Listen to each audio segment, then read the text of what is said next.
Hello guys, welcome to one more mini vlog. Lucky బేట వచ్చేసి ఒక చిన్ని కోడి పిల్లల్ని అయితే తీసుకున్నాడు అనమాట. ఒక 6 అవైతే నేనేమన్నానంటే నాకు కోడి పిల్లలు అంటే ఇష్టమే, బట్ కానీ ఏంటంటే ఎప్పుడు తీసుకున్నా కూడా అవి చాలా రోజులు అనేది ఉండవన్నమాట. అంటే కరెంటు కోడి పిల్లలు అనేసి అంటారు కదా, అలా అనమాట ఇవి. ఇంకా మామూలు నార్మల్ మనము ఇంట్లోనే ఉన్న కోడిలకి వచ్చే కోడి పిల్లలు అయితే మనం ఎలా పెంచుకున్నా ఉంటాయి అన్నమాట.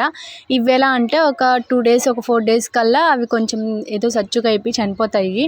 ఆ చనిపోయిన తర్వాత బాధపడడం కంటే తీసుకోవడం ఎందుకు అనేసి నా ఒపీనియన్ అనమాట. బట్ కానీ లక్కీ బేట వాళ్ళకి చాలా ఇష్టము. ఇంకేంటంటే ఇది మీకు గుర్తుందో లేదో, అప్పుడైతే 10కి 2 10కి 3 ఇస్తూ ఉన్నారు.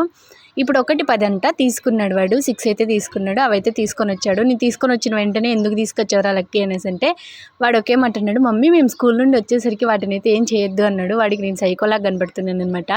నేను ఏదో ఒకటి చేసేసానులేని ఒక జోక్ కన్నా, బట్ కానీ వాడు అదే పట్టుకొని ఉన్నాడు, భయపడ్డాడు. కానీ నేను ఏం చేయను లక్కీ, నాకు కూడా ఇష్టమే కదా. బట్ ఏంటంటే మనం పెంచేటప్పుడు చనిపోతే మనకు కొంచెం బాధ అనిపిస్తుంది రా అనేసి అంటే సరే మమ్మీ అని వెళ్ళాడు అనమాట. నేను లక్కీ ఆఫ్టర్నూన్ స్కూల్ నుండి వచ్చేసరికి వాడు చెప్పి వెళ్ళాడు, మమ్మీ వీటిని బాగా చూసుకోమని. అందుకే వాటికి కొద్దిసేపు అయితే నేను లేకుండా ఉంటే కాకులు ఎత్తుకొని వెళ్తాయనేసి పైకి ఎత్తుకొని వెళ్ళి కాసేపు వాటితో అయితే ఆడుకున్నాను. వాటి చిన్ని గోళ్ళతో అయితే నాకు చెక్కలు గింతలు వచ్చాయన్నమాట. మంచిగా అనిపిస్తుంది. మీలో ఎంతమంది కోడి పిల్లలు ఇష్టమో నాకు కామెంట్ చేసేయండి. ఇంక ఇలాంటి వీడియోస్ కోసం please subscribe, like, comment. By.